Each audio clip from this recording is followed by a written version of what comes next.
내일부터 제2회 셀 컨퍼런스가 열립니다. 이번 컨퍼런스에 최종적으로 34개 교회에서 목사님과 사모님이 오십니다. 저는 이 컨퍼런스를 열게 하신 하나님께서 참석하는 모든 목사님, 사모님들에게 은혜를 주셔서 영혼을 향해 나갈 힘을 얻게 하시리라 믿습니다. 우리 모두도 하나님이 역사하신다는 사실을 믿고 기대하는 마음으로 섬길 수 있게 되기를 바랍니다. 컨퍼런스를 위해서 많이 기도해 주시고 또 중보기도에 많은 분이 자원해 주셔서 감사드립니다. 자원하지 않아도 기도하고 싶은 마음이 있으신 분은 언제나 지하 기도실에 오셔서 기도하시면 되겠습니다. 저는 이번 컨퍼런스의 본부는 어쩌면 기도실이 될 거라고 생각합니다. 기도해 주시는 분이 많아서 저도 힘이 납니다. 여러분이 함께 기도해 주실 제목인데요. 보실래요? 예, 제가 읽지는 않겠습니다. 지하실에 가면 이대로 화면에 띄워두겠습니다. 잘 보시면 11번째, 12번째는 없죠? 예. 비어진 칸은 여러분이 중보기도를 하시다가 성령께서 특별히 주시는 제목이 있으면 적고 열심히 기도하시라고 비워뒀습니다. 저는 이 중보기도를 통해 우리가 먼저 하나님이 주시는 부흥과 은혜를 경험하리라고 생각합니다. 기도를 들으시는 하나님을 기억하고 믿음으로 기도하시기를 바랍니다. 저도 기도를 응답하시는 하나님을 믿고 담대하게 나가겠습니다. 자, 오늘은 하나님이 주신 약속을 이루어가는 과정에서 일어나는 일에 대해서 좀 말씀을 상고하려고 합니다. 가나안 정복에 관한 이야기는 하나님이 주신 약속을 이루는 과정에서 어떤 일들이 일어날 수 있는가를 우리에게 보여주는데요. 자, 설교 제목 같이 한번 읽어봅니다. 시작.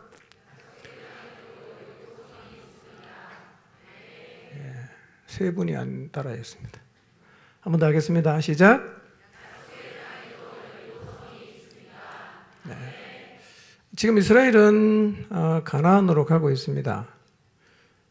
그냥 가는 게 아니고요. 영토를 확장하기 위해서 가는 게 아니고 하나님이 주신 약속이 있었기 때문에 그 약속을 붙잡고 가나안으로 가고 있습니다. 그처럼 오늘 우리도 하나님이 각 사람에게 주신 약속을 붙잡고 달려가고 있을 수 있어요. 모든 그리스도인은 하나님이 주신 약속을 다 갖고 있어요.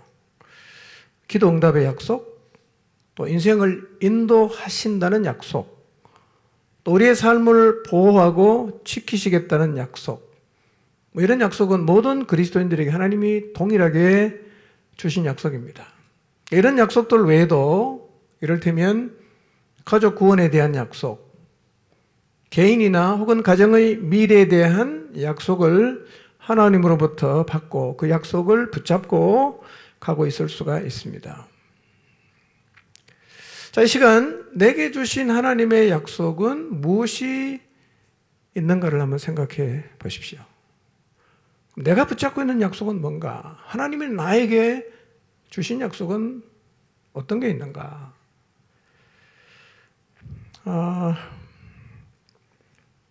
그리고 그 하나님이 주신 약속을 지금도 계속 붙잡고 있는지, 아니면 얼마 전까지만 해도 그걸 계속 붙잡고 갔는데 이제는 놓아버렸는지 또 한번 생각해 보시기를 바랍니다. 자, 하나님의 약속과 관련해서 우리가 가지고 있는 오해가 있는데요. 그게 두 가지예요. 하나는 뭐냐면 하나님의 약속은 무조건 이루어진다. 오해입니다. 여러분, 하나님에게 내가 약속을 받았다고 그 약속이 무조건 성취되지 않습니다. 출애굽한 이스라엘 백성, 광야 1세대는 출발할 때 가나안 땅을 약속을 받았어요. 그래서 그들은 출애굽했습니다. 힘든 광야를 다 통과했어요. 그리고 가나안에 들어가기 위해서 가나안 땅 입구인 바란 광야의 가데스 바니아에 도착했어요. 들어가면 돼요. 근데 여기서 엄청난 변수가 생깁니다. 그곳에서 이스라엘은 가나안에 정탐꾼을 보냈어요. 12정탐꾼이 가서 40일을 정탐하고 돌아왔는데 보고의 내용이 완전히 엇갈렸어요. 10명의 보고와 2명의 보고의 내용이 달랐는데 10명의 정탐꾼은 가면 다 죽는다. 절대로 가면 안 된다. 이렇게 보고를 냈어요. 2명은 아니다. 하나님이 약속했기 때문에 들어가면 차지할 수 있다. 가자. 이렇게 약속했어요. 그런데 백성들은 10명의 부정적 보고를 받아들입니다. 그리고 우리는 가나안 땅에 들어갈 수 없다 라고 생각을 하고 스스로 약속을 포기합니다. 여러분, 출발을 약속을 붙잡고 했어요. 광야를 지나는 과정에도 약속을 붙잡았어요. 그러나 가나안에 들어가기 직전에 그들은 스스로 하나님이 주신 약속을 포기했습니다. 그리고 광야에서 방황하다가 다 죽고 말았습니다. 광야 1세대는 약속을 받았습니다. 그러나 스스로 포기했습니다. 그래서 약속의 성취를 보지 못했어요. 여러분, 약속을 받아도 약속의 땅에 못 들어갈 수 있어요. 이 사실을 기억하시기를 바랍니다. 그런데 광야에서 태어난 2세대가 있어요. 이 세대들도 똑같이 가나안 땅에 대한 약속을 받았어요. 자, 1세대는 포기하고 못 들어갔어요. 2세대는 어떻게 됐을까요? 광야 2세대는 1세대와는 좀 달랐어요. 가나안에 들어갔어요. 자, 이번 주와 다음 주에 우리가 살피게 될 이 여리고성을 점령한 사람들이 바로 광야 2세대들입니다. 똑같이 약속을 받았죠? 그런데 왜 1세대는 못 들어가는데 2세대는 들어가죠? 무슨 차이일까요?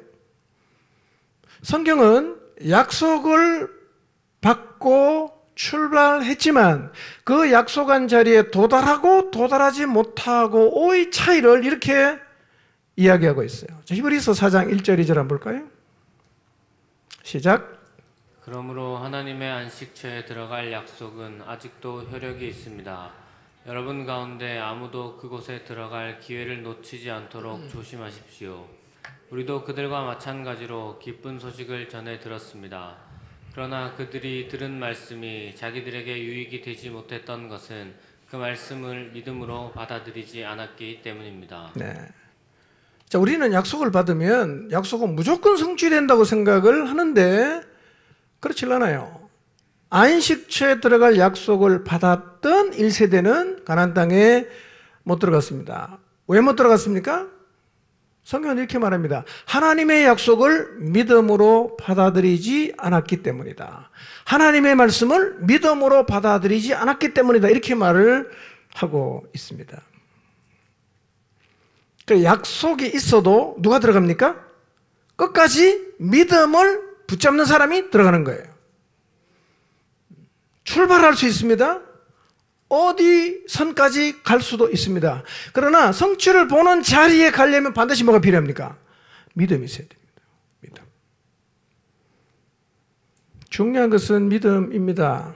여러분, 오늘 하나님이 여러분에게 주신 약속이 있다면 그 약속이 이루어진다는 믿음을 가지시기를 바랍니다.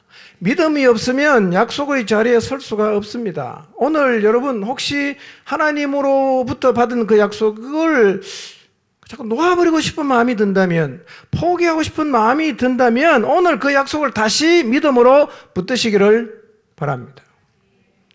약속은요, 받으면 저절로 되는 게 아니에요. 믿음으로 쟁취하는 것입니다.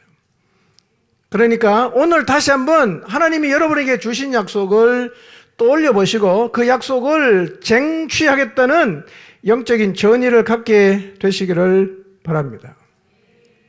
질문이 생길 수 있어요. 여러분, 약속이 있는데 그냥 이루면 되지 왜 또 믿음이 필요합니까? 아니 하나님이 약속하셨으면 그 약속대로 하나님이 다 이루어 가시면 되는 거 아닙니까? 왜 그 약속을 이루는데 믿음이 필요하죠? 그게 오늘 설교 제목이에요. 약속의 땅에도 뭐가 있다? 여리고가 있어요. 여러분, 약속의 땅에 난공불락의 성인 여리고가 있다는 사실이 어떻게 다가오십니까? 혹시 아니 분명히 하나님이 나한테 약속했는데 왜 여리고가 있지? 이런 생각을 혹시 해보신 적이 있습니까? 하나님의 약속과 관련해서 우리가 갖고 있는 두 번째 오해가 뭐냐면 하나님의 약속이 있는 길은 막힘이 없어야 한다는 생각이에요. 약속이 있으면 거침없이 가야 된다 이렇게 생각하죠. 여러분, 우리는 생각하죠. 약속이 있는 일은 쉽게 이루어진다. 누가 봐도 깜짝 놀랄 정도로 일이 슬슬 잘 풀릴 거다라는 생각을 갖고 있어요.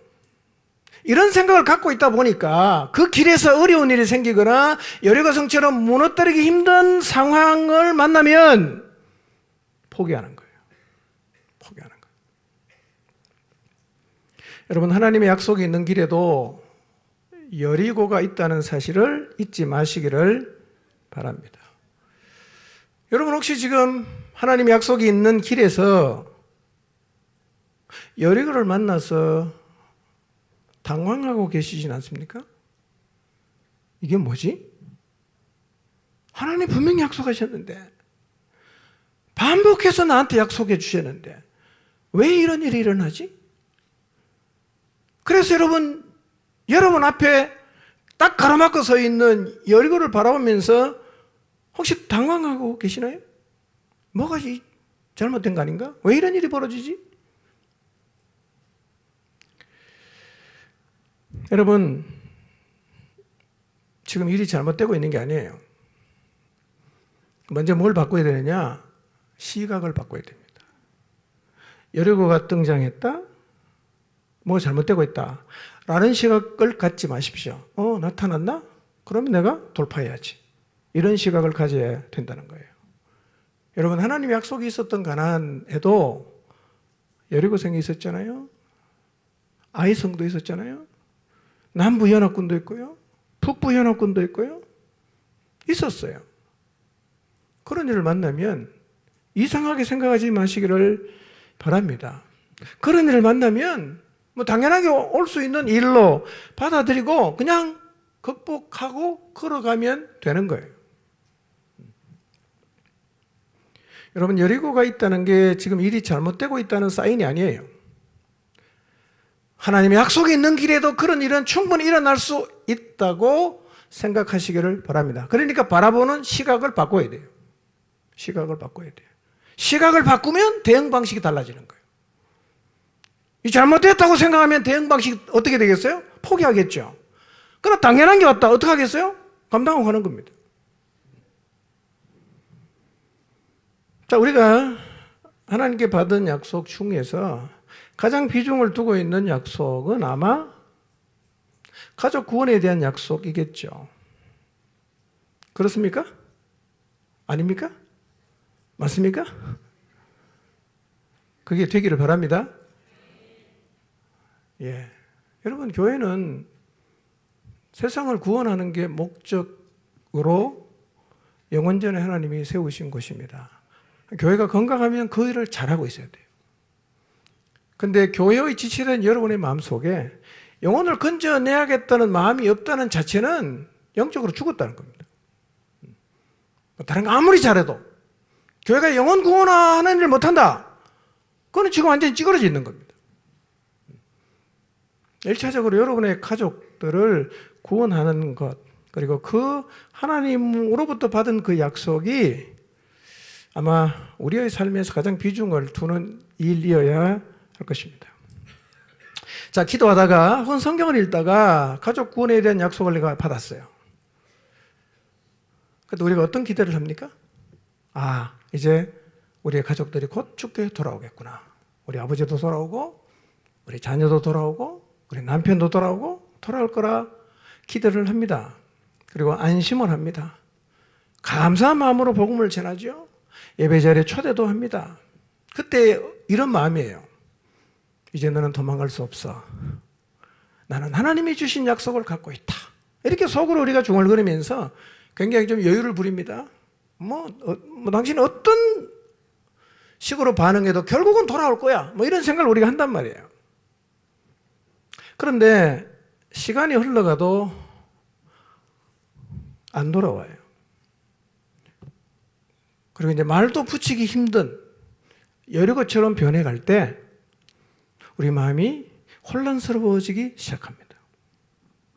아니, 약속하셨는데 왜 안 돌아오지?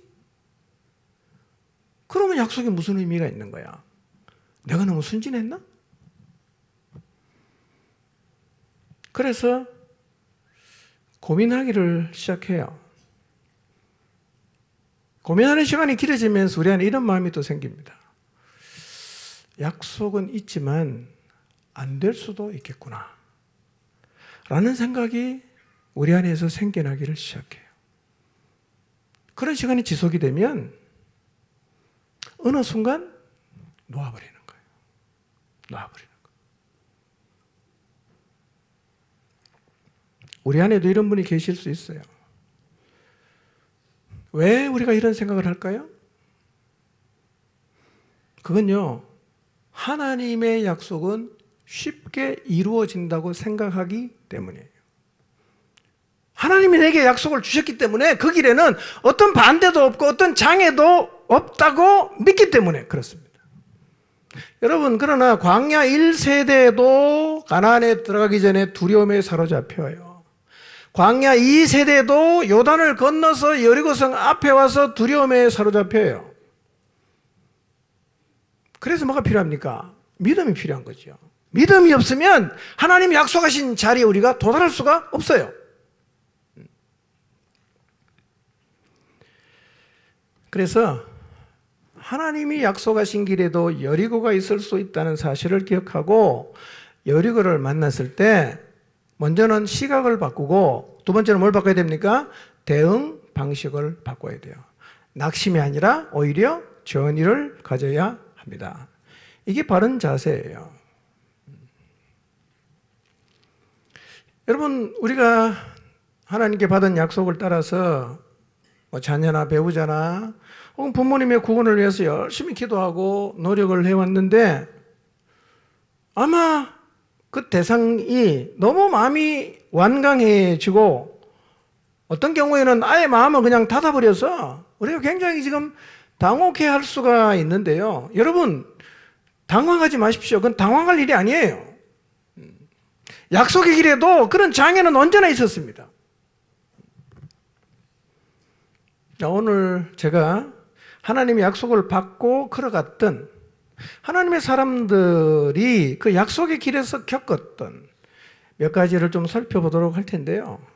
이들에게 일어났던 일은 오늘 우리의 삶 가운데서 우리가 약속을 붙잡고 가는 길에도 충분히 일어난다는 사실을 기억하시고 위로받으시고 도전받게 되시기를 바랍니다. 먼저 믿음의 조상 아브라함 이야기인데요. 하나님이 갈대아 우리에 살고 있던 아브라함을 부르십니다. 그리고 내가 지시할 땅으로 가라고 말씀을 하세요. 아브라함은 하나님의 부르심에 순종해서 가나안으로 갔어요. 자, 창세기 12장 1절부터 4절까지 한번 봅니다. 시작. 여호와께서 아브라함에게 이르시되 너는 너의 고향과 친척과 아버지의 집을 떠나 내가 내게 보여줄 땅으로 가라. 내가 너로 큰 민족을 이루고 내게 복을 주어 내 이름을 창대하게 하리니 너는 복이 될지라. 너를 축복하는 자에게는 내가 복을 내리고 너를 저주하는 자에게는 내가 저주하리니 땅의 모든 족속이 너로 말미암아 복을 얻을 것이라 하신지라. 이에 아브라함이 여호와의 말씀을 따라갔고 롯도 그와 함께 갔으며 아브라함이 하란을 떠날 때에 75세였더라. 자, 갈대우리에 살고 있던 아브라함, 하란에 왔다가 아버지 데려가 죽고 이제 가나안으로 왔는데요. 그 고대 사회에서 이사를 하는 것, 특히 문화권을 벗어나서 이사하는 것은 거의 죽음을 의미합니다. 그러니까 아브라함이 갈대우리를 떠나서 하란을 지나서 가나안에 왔다는 얘기는 죽기를 각오하고 왔다는 얘기거든요. 말씀을 붙잡고 죽기를 각오하고 순종했어요. 그러면 우리가 생각해봐도 어떤 일이 벌어져야 됩니까? 하나님의 특별하신 배려와 보호를 우리가 봐야 이게 말이 되지 않습니까? 자, 그렇게 목숨 걸고 가나안에 왔는데 가나안에 오니까 어떤 일이 벌어졌냐? 자, 창세기 12장 6절에서 10절을 한번 보겠습니다. 읽습니다. 시작. 아브라함이 그 땅을 지나 세겜 땅 모래 상수리 나무에 이르니 그때 가나안 사람이 그 땅에 거주하였더라.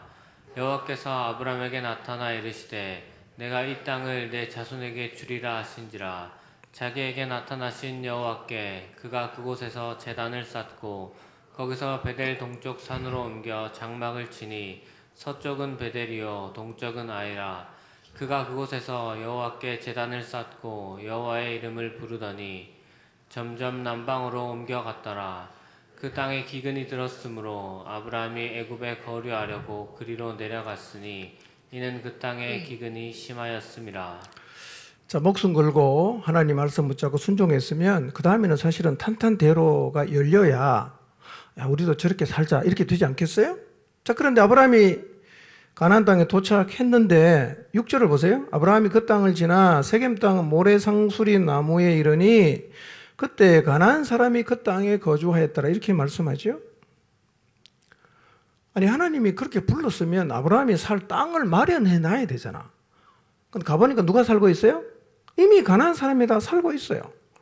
그러니까 불러놓고 머물 장소도 하나님은 마련을 안 해놓았다는 얘기거든요. 그리고 가나안 사람이 살고 있으니까 8절에 보니까 계속해서 장막을 옮기는 거예요. 평지에는 못 칩니다. 사람들이 이미 다 자리를 잡고 있으니까 산 위에 올라가서 여기 갔다가 저리 갔다가 계속 지금 옮겨 다니고 있습니다. 그러니까 아브라함 입장에서 보면 충분히 하나님께 항변할 수 있죠. 아니, 불렀으면 땅이라도 하나님 마련해놓고 저 불러야 되지 않습니까? 불렀으면 장막 칠 장소라도 하나님 준비해 주셔야 되지 않습니까? 근데 와보니까 사람 살고 있고 계속해서 쫓겨다니고 이랬거든요. 그러면 아브라함 입장에서는 어떤 생각이 들 수 있어요? 아니, 돌아가자. 괜히 왔다. 이런 생각 안 들겠어요? 그럼 아브라함은 어떡합니까? 그 상황들을 감당해요. 여러분, 약속을 이루는 길에서 우리가 여러 일들을 겪을 수 있지만 감당하겠다는 마음의 자세를 가지시길 바랍니다. 아마 여러분도 그럴 텐데요. 제 삶을 돌아봐도 하나님이 주신 어떤 약속의 장소, 곳에 도달하는 과정을 살펴보면요. 가다가 막 힘든 일도 있고 어려운 일도 있어요. 어느 순간 보면 그거 가 있는 거예요. 그런 과정을 다 거쳐서 하나님은 우리를 그분이 약속하신 자리에 데리고 가는 경험을 저도 했는데 아마 여러분도 많이 하셨을 거예요. 너무 힘들고 그 다음에 감당하기가 참 녹록치 않은 그런 일을 겪었어요. 힘들어했습니다. 근데 보니까 어느 순간 하나님 약속하신 자리에 와 있는 우리를 볼 때가 있죠. 여러분, 혹시 하나님 말씀에 순종하고 약속을 붙잡고 출발했는데 이 아브라함처럼요 이해되지 않는 일이 일어날 수 있습니다.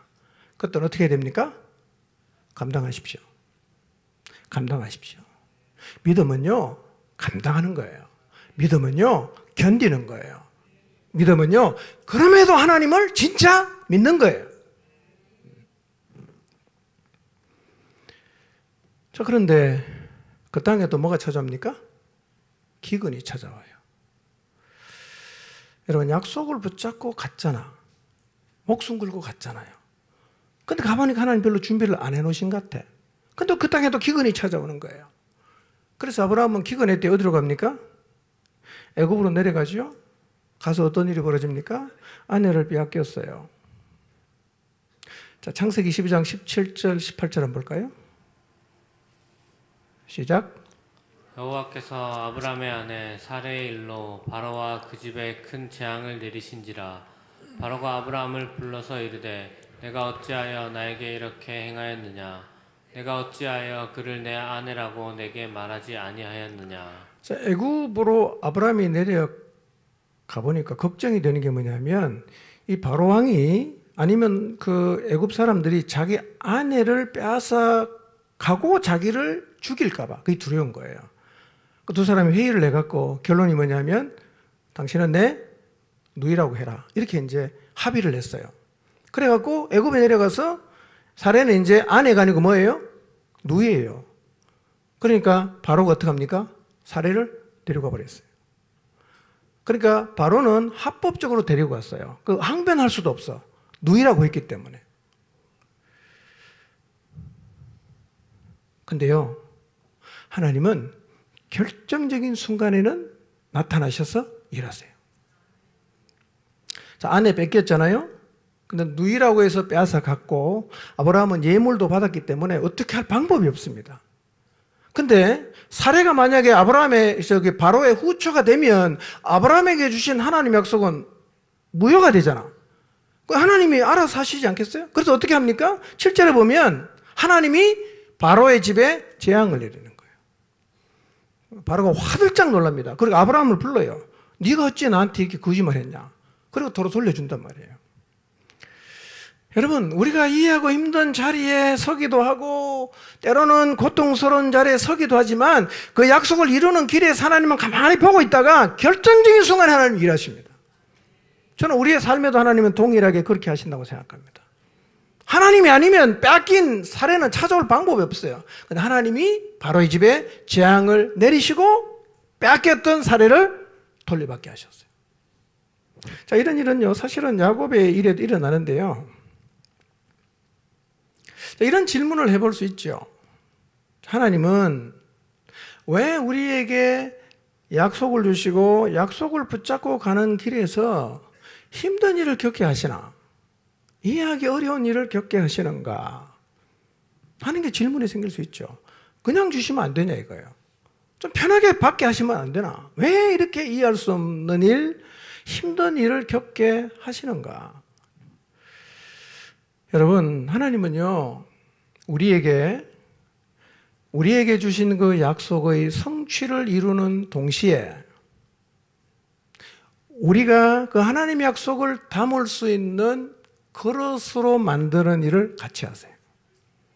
성취도 하시고 그 약속을 담을 그릇으로 우리를 넓혀가는 일을 동시에 하십니다.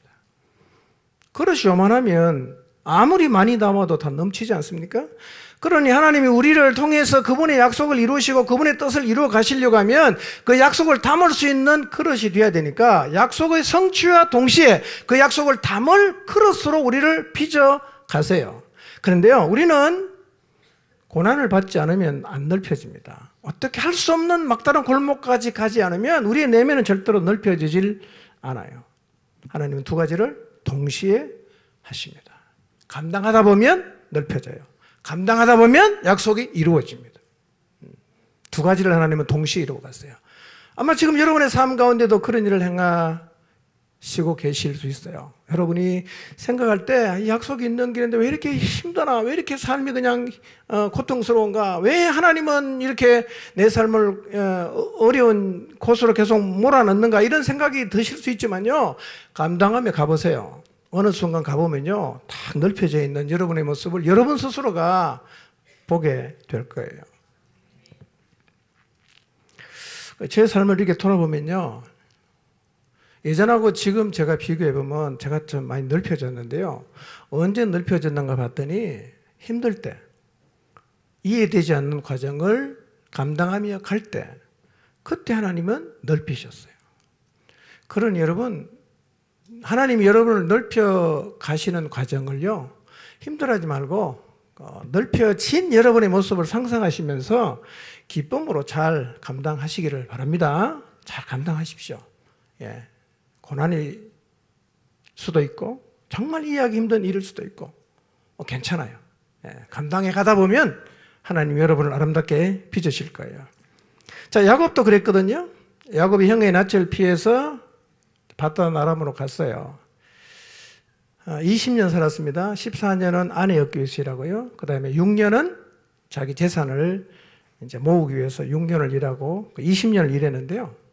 그때 하나님이 야곱에게 나타나셔서 이렇게 말씀하십니다. 내 출생지로 돌아가라. 이렇게 말씀하세요. 자, 창세기 31장 11절에서 13절을 봅니다. 시작. 꿈에 하나님의 사자가 내게 말씀하시기를 야곱아 하기로 내가 대답하기를 여기 있나이다 하매 이르시되 내 눈을 들어보라 양떼를 탄 수량은 다 얼룩무늬 있는 것 점 있는 것과 아롱진 것이니라 라반이 내게 행한 모든 것을 내가 보았노라 나는 베델의 하나님이라 내가 거기서 기둥에 기름을 붓고 거기서 내게 서원하였으니 지금 일어나 이곳을 떠나서 내 출생지로 돌아가라 하셨느니라. 네.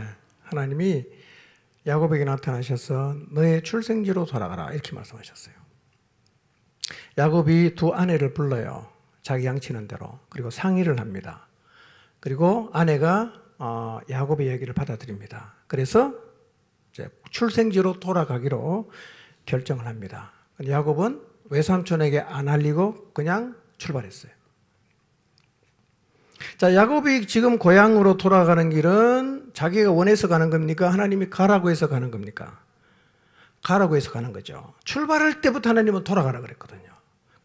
그 약속의 말씀을 붙잡고 이제 돌아가는데, 돌아가는 과정을 보면 이게 힘든 일을 반복해서 겪었는데요. 첫 번째는 외삼촌 라반의 추격을 받았어요. 어떻게 해결됐어요? 그 다음에 어떤 일이 벌어집니까? 형이 400명의 군사를 거느리고 데리고 오는데요. 형과 정말 화해하는 매우 힘겨운 과정을 거쳤어요. 창세기 32장부터 읽어보면 이 과정에서 야곱은 엄청나게 고뇌합니다.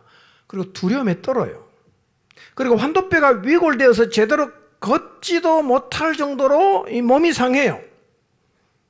그렇게 해서 또 간신히 이제 형과 화해를 하고 위기를 넘어갔는데, 그 다음에 어떤 일을 겪냐면 세겜에 갔다가 딸 디나가 강간당하고 그 오빠인 시몬과 레위가 할례를 주고 제일 힘들어할 때 성에 쳐들어가서 남자를 다 죽여버리고 다 약탈을 했어요.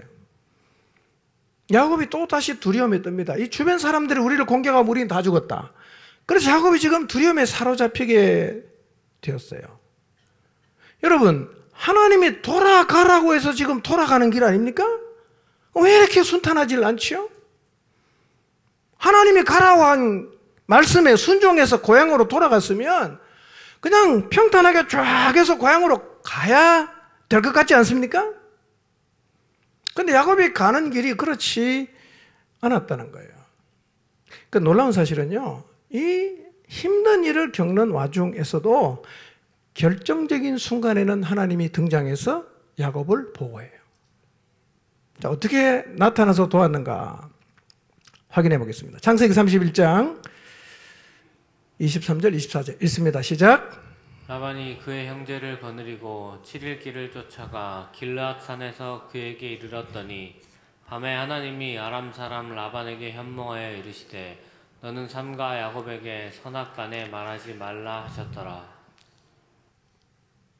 이 라반이요, 야곱이 도망갔다는 소식을 3일 만에 듣고 추격을 하는데요, 7일 만에 따라잡았어요. 라반은 야곱을 죽일 계획이었어요. 야곱을 죽이고 두 딸과 손자 손녀들을 다시 데리고 갈 요량으로 그냥 7일간 추격을 했습니다. 이제 내일이면 야곱을 만나요. 근데 하나님이 만나기 전날 밤에 이렇게 말씀하신 거예요. 24절에 너는 삼가 야곱에게 선악간에 말하지 말아라. 이렇게 말씀하셨어요. 만약에 이날 하나님이 안 나타나셨다면, 이날 하나님이 라반에게 말씀 안 하셨다면 야곱은 죽었을 수도 있겠죠. 누가 보호합니까? 하나님이 결정적인 순간에는 보호를 하세요. 선악간에 말하지 말라. 그래서 라반이 이 꿈에 나타난 하나님을 만난 다음에 자기 입으로 고백합니다. 그리고 보내줘요. 자, 두 번째, 그렇게 삼촌하고 헤어져서 갔더니만 누가 기다립니까? 에서가 기다리잖아. 또 야곱은 두려움에 떱니다. 자, 32장 29절 봅시다. 읽어볼까요? 시작. 야곱이 청하여 이르되 당신의 이름을 알려주소서. 그 사람이 이르되 어찌하여 내 이름을 묻느냐 하고 거기서 야곱에게 축복한지라. 예, 400명의 군사를 거느리고 오는데 어떻게 할 방법이 없어요. 뭐 다 죽을 수밖에 없죠. 그래서 뭐 하여튼 머리 굴려갖고 뭐 선물도 보내고 뭐 오만 방법을 다 쓰는데요. 그래도 마음의 두려움이 사라지질 않아. 그래서 어떻게 합니까? 야복강 나룻에서 밤새워 기도합니다. 기도하다가 누굴 만납니까? 하나님 만나요. 그리고 하나님의 축복을 받죠. 그렇지만 그날 그건 어떻게 됩니까? 환도뼈가 부러집니다. 야곱의 그 몰골을 한번 상상해 보세요. 밤새도록 진짜 실험했거든요. 여러분 강변에서 그냥 막 뒹굴면 몸이 어떻게 됩니까? 온몸이 흑동이겠죠. 머리는요, 산발은 귀신 같겠죠. 다리는요, 쩔뚝뚝뚝 절죠. 도대체 이게 뭐 뭐 어떻게 이런 일이 일어날 수 있나 생각할 수 있는데요. 사실은 그런 모습 때문에 에서는 야곱을 보자마자 마음이 헷가닥 바뀌어갖고 끌어안고 화해를 했어요. 결정적인 순간에 하나님이 등장하셨어요. 한 번 더 볼까요? 창세기 35장 5절입니다. 시작. 그들이 떠났으나 하나님이 그 사면 고울들로 크게 두려워하게 하셨으므로 야곱의 아들들을 추격하는 자가 없었더라. 자, 세겜성에서 시몬과 레위 두 아들이 성을 약탈합니다. 남자를 다 죽였습니다. 약탈했어요. 야곱이 불같이 화를 냅니다. 그 두려움에 떱니다. 그때 하나님이 이렇게 하셨어요. 5절에 하나님이 사면 고울 사람들에게 두려움을 집어넣었어요. 아무도 야곱을 추격하지 않았어요. 여러분, 주변에 있는 이 족속들이 연합해서 야곱을 치겠다고 마음먹으면 야곱은 다 죽어야 됩니다. 그 가족은요. 그런데 어떻게 합니까? 결정적인 순간에 하나님이 주변 사람들 마음속에 두려움을 집어넣었다. 여러분, 우리가 하나님의 약속을 붙잡고 가는 길에도요, 야곱이 겪었던 이런 일들을 겪을 수 있습니다. 그러나 하나님은 결정적인 순간에는 일하십니다. 우리가 때로는 고난도 받고 이해할 수 없는 일을 겪을 때 하나님은 우리를 그냥 집어 던져놓고 그냥 딴짓하고 계시는 게 아니라요, 가만히 지켜보시는 거예요. 때로는 우리보다 하나님이 더 아파할 수 있어요. 그러나 우리가 그 과정들을 견디면서 우리의 그릇이 넓혀지기를 하나님은 기대하시는 거죠. 그리고 우리 힘으로 도저히 할 수 없는 순간이 되면 그분은 등장하십니다. 그리고 그 문제를 풀어주신단 말이에요. 여러분의 인생 길 가운데서 똑같이 하나님이 일하십니다. 여러분의 힘으로 도저히 못 푼다. 그때 하나님 등장해요. 보호하십니다. 예, 장애물을 치워주시기도 하시고요. 그분이 하신 약속을 이루어갈 수 있게 하시는 일들을 오늘 우리의 삶 가운데서 동일하게 하신다는 사실을 믿으시기 바랍니다. 요셉은 어때요? 하나님 요셉에게 꿈을 줬어요. 근데 요셉은 꿈이 있었지만 뭘로 삽니까? 노예로 살죠. 꿈이 있었지만 누명을 쓰고 어디로 갑니까? 감옥에 가죠. 감옥에서 술 맡던 관원장에게 꿈을 해석해 줬는데 술 맡던 관원장은 요셉을 잊어버리죠. 이 과정들이 사실은 쉽지 않은 과정인데요. 요셉은 어떻게 합니까? 잘 감당했어요. 여러분, 감당하는 게 믿음이에요. 감당하는 게 힘이에요. 뭐 이런 자리에 있으면 뭐 쉽게 할 수 있는 게 뭐겠어요? 불평, 불만, 뭐 그냥 뛰쳐나가고, 이게 제일 쉽죠. 그러나 요셉은요, 다 감당합니다. 다 감당합니다. 결국 하나님의 뜻을 이루었습니다. 여러분, 감당하며 가시기를 바랍니다. 어떤 일을 만나든 감당하겠다는 마음을 가지시기를 바랍니다. 그게 믿음이에요. 하나님의 약속을 이루어가는 과정에서 우리가 가져야 될 마음의 자세는 뭐냐? 하나님이 주시면 감당하겠다. 이런 마음을 갖는 게 꼭 필요합니다. 여러분, 때로는요, 하나님의 약속이 더디어 보이기도 해요. 자, 창세기 23장 14절에서 16절을 읽어봅니다. 시작. 롯이 아브라함을 떠난 후에 여호와께서 아브라함에게 이르시되 너는 눈을 들어 너 있는 곳에서 북쪽과 남쪽 그리고 동쪽과 서쪽을 바라보라. 보이는 땅을 내가 너와 내 자손에게 주리니 영원히 이르리라. 내가 내 자손의 땅에 티끌같이 갖게 하리니 사람이 땅의 티끌을 능히 셀 수 있을진데 내 자손도 세리라. 자, 하나님이 좀 더 구체적으로 아브라함에게 두 가지 약속을 하십니다. 하나는 뭐냐면 땅에 대한 약속이고, 그 다음에는 자손에 대한 약속이에요. 자, 그러면 자손에게 하나님이 이런 약속을 하십니다. 땅의 티끌을 능히 셀 수 있을진데 내 자손도 셀 거다. 내 자손을 땅에 티끌같이 많게 하겠다. 예, 엄청난 약속이죠. 땅에 티끌같이 많게, 숫자를 셀 수 없을 정도로 많은 후손을 주겠다 약속했어요. 근데 아브라함이 몇 명 낳습니까? 약속의 자녀? 1명 낳았어요. 얼만큼 주겠다고요? 땅에 티끌처럼 주겠다. 1명 낳았어요. 그럼 이삭 대가면 한 50명 낳아야 되잖아. 그렇죠? 이삭이 결혼했어요. 20년간 애를 못 낳아요. 결혼한 지 20년만 60세 때 딱 한 번 출산했는데 2명 낳았어요. 상동이. 자, 땅에 티끌같이 하겠다는 그 엄청난 하나님 약속을 받았지만 2대에 걸쳐서 애 몇 명 낳아요? 3명 낳습니다. 약속이 별로 의미 없어 보이지 않습니까? 약속하시면 뭐하냐? 여러분, 차라리요, 이스마엘은 후손이 더 많아요.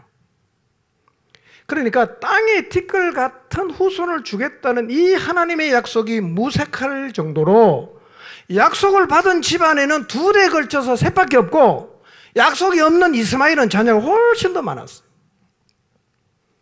우리도 이런 상황 앞에 설 수 있죠? 하나님의 약속을 붙잡고 열심히 나 믿음으로 살았는데 예수님 안 믿는 사람이 훨씬 나보다 상황이 좋은 것 같아.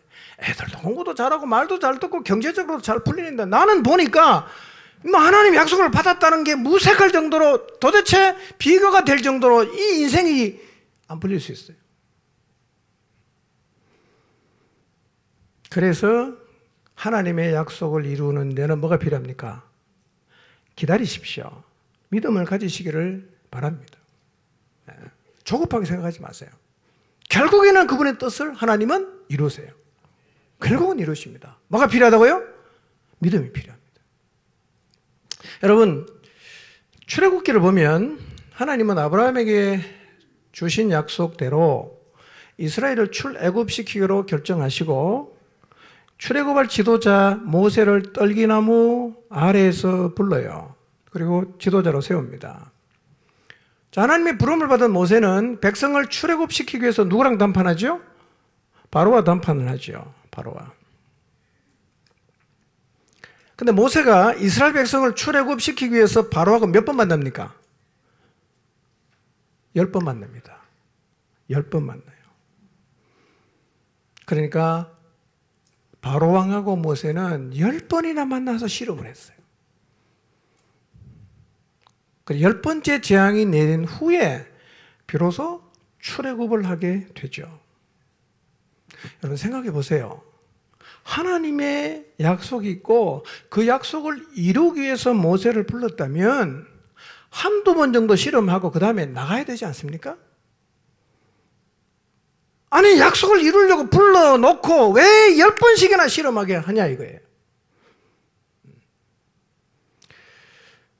여러분 우리는 이 일을 통해서 배워야 될 게 있어요. 여러분 하나님의 약속의 쟁취를 보려면 10번씩이라도 실험할 수 있는 힘이 있어야 돼요. 7번 했는데 안 됐어요. 8번 또 안 됐어요. 9번 또 해야지. 10번 또 해야죠. 그게 힘이에요. 여러분 이스라엘 백성이 출애굽하는 것은 아브라함에게 주신 약속이고 하나님 그 약속을 위해서 모세를 불렀는데도 불구하고 몇 번 만났어요? 10번 실험했습니다.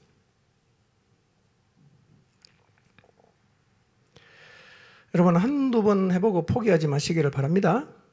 또 싸우고 또 담판하고 또 싸우고 무너질 때까지 계속 할 수 있는 힘이 우리에게 필요해요. 그런데 어쩌면 우리는 한두 번 해보고 포기했을 수가 있어요. 더 끈기를 가지고 한 4-5번 하고 포기했을 수 있고요.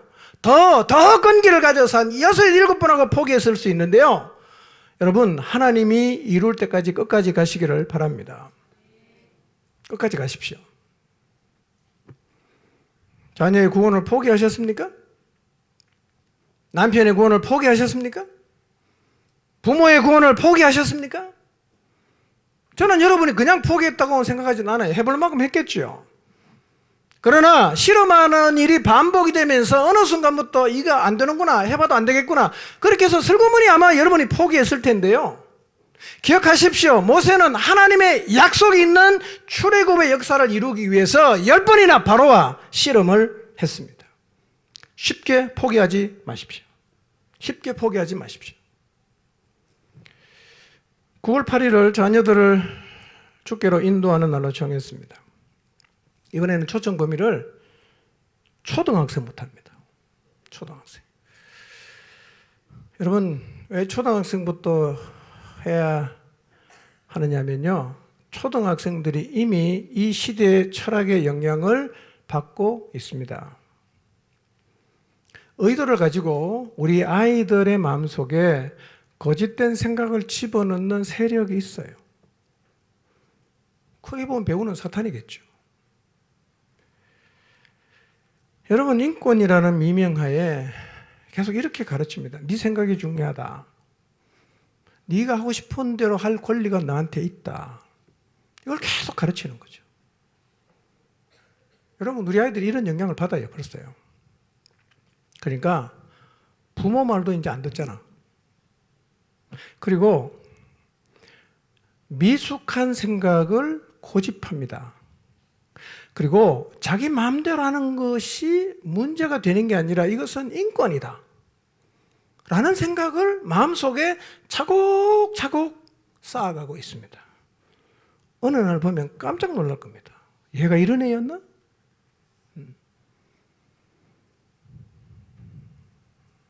종교는 자유니까 강요하면 안 된다고 가르칩니다. 강요 받지도 말라고 가르치죠. 그래서 믿음의 집안에 있는 초등학생인데요. 신앙교육을 하면 강요하지 말라고 대들어요. 초등학생들이요. 초등학생 자녀들도 부모님들 정신 바짝 차려야 됩니다. 기독교를 없애려는 의도가 있는 것 같아요. 교과서에 이슬람 관련 내용은 17페이지입니다. 기독교 관련 내용은 천주교를 엎쳐갖고 3페이지입니다. 왜 이렇게 하는 거겠어요? 교회를 무너뜨리려고 하는 거겠죠. 아예 학교에서 기독교의 존재를 안 가르치려고 하는 거죠. 완전히 뺄 수는 없으니까 조금 집어넣어놨어요. 여러분, 제가 어릴 때는요, 초등학교 다니면서 교회를 안 가본 사람은 거의 없습니다. 다 가봤어요. 여름성경학교, 부활절, 성탄절 다 가봤어요. 요즘에는요, 초등학생들 중에 교회를 한 번도 안 가본 사람이 90%가 넘답니다. 초등학생은 미전도 종족이에요. 우리가 예수님만 믿는 미전도 종족을 향해서 열심히 나가는데요, 사실은 미전도 종족이 우리 집에 있습니다. 교회를 한 번도 안 가봤어요.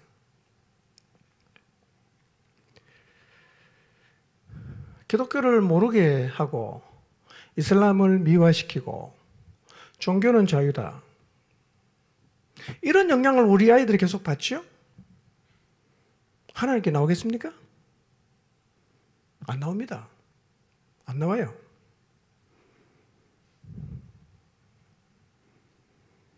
여러분, 하나님을 떠난 죄인에게 네가 하고 싶은 대로 해라 이렇게 가르치면 세상이 어떻게 되겠어요? 예. 여러분, 깡패나 살인자에게 네 하고 싶은 대로 마음대로 해 이렇게 내버려두면 어떻게 됩니까? 난장판 안 되겠어요?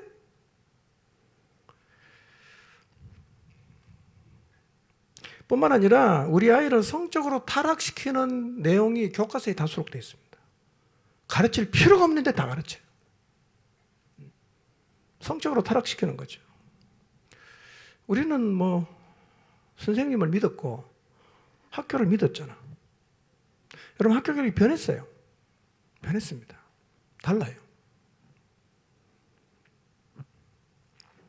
여기 정신 바짝 차려야 됩니다. 저 아이를 학교에 안 보내고 싶어요. 차라리 홈스쿨을 하든지 대안학교를 하든지. 여러분, 우리의 자녀들이요, 굳게 닫힌 여리고처럼 변해가고 있습니다. 큰일입니다. 그러니까 점점 정복 불가능한 성으로 변해가고 있어요. 안타까운 일이죠. 그러나 우리는 포기하지 않아야 됩니다. 우리의 자녀들을 구원의 길로 이끌어야 합니다. 다시 복음 전해야 돼요. 하나님 말씀 가르쳐야 됩니다. 우리가 포기하고 교회가 포기하면 걔네들은 하나님께서 완전히 멀어지게 되어 있습니다. 포기할 수 없잖아. 여러분의 자녀 지옥 가는 거 지켜보시겠어요? 그럴 수는 없잖아.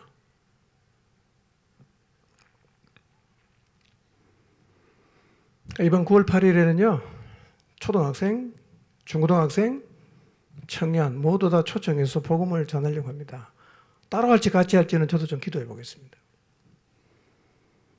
그래서 구원이 필요한 자녀를 처벌하고 밴드에 올리면 초등학생, 중학생, 대학생 이렇게 구분해서 적어주시기를 바라고요.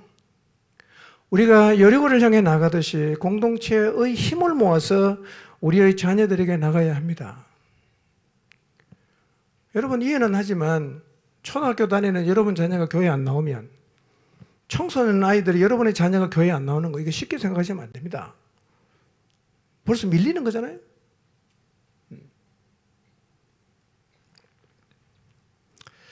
이번 주부터 명단 올려주시고요. 자녀를 위해 하나님 앞에 간절히 기도하시기를 바랍니다. 새로운 마음으로 우리가 접근할 필요가 있습니다.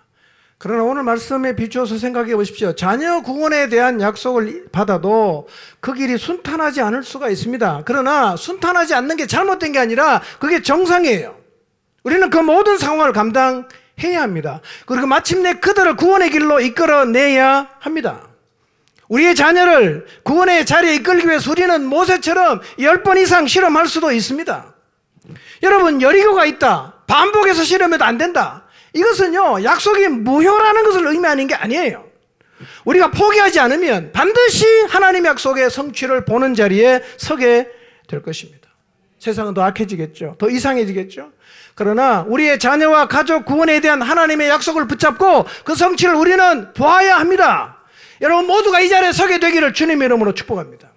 세상이 더 악해져도 복음이 사람을 변화시키고 새롭게 할 수 있는 능력임을 여러분이 몸소 경험하게 되시기를 바랍니다. 순탄하지 않을 거예요. 당연하게 받으십시오. 감당하십시오. 우리가 이깁니다. 세상이 반성적으로 이미 변했어요. 우리의 자녀들이 오롯이 영향을 다 받고 있습니다. 그러나 우리에게 주신 하나님의 약속이 있다면 그 약속은 여전히 살아있습니다. 여리고도 무너집니다. 여리고 어떻게 무너뜨리냐? 여리고로 변해가는 우리의 자녀와 가족은 어떻게 구원의 길로 이끌 수 있겠는가? 이 부분은 제가 다음 주에 말씀드리겠습니다. 구체적으로 그럼 자녀가 여리고라면 어떻게 우리가 접근해야 할 것인가? 여러분도 기도해 보시길 바랍니다. 하나님은 지금도 우리를 다 지켜보고 계십니다. 우리 힘으로 감당할 수 없는 어떤 순간이 오면 하나님은 개입하십니다. 아브라함에게, 이삭에게, 야곱에게, 요셉에게 개입하셨던 것처럼 우리 인생에도 동일하게 개입하십니다. 약속을 이루시는 하나님을 믿으시기를 바랍니다. 어떤 상황을 맞닥뜨리더라도 두려워하지 마십시오. 그리고 하나님의 약속을 붙잡고 여러분이 사랑하는 가족을 구원하는 길을 묵묵하게 걸어가시기를 주님의 이름으로 축복합니다.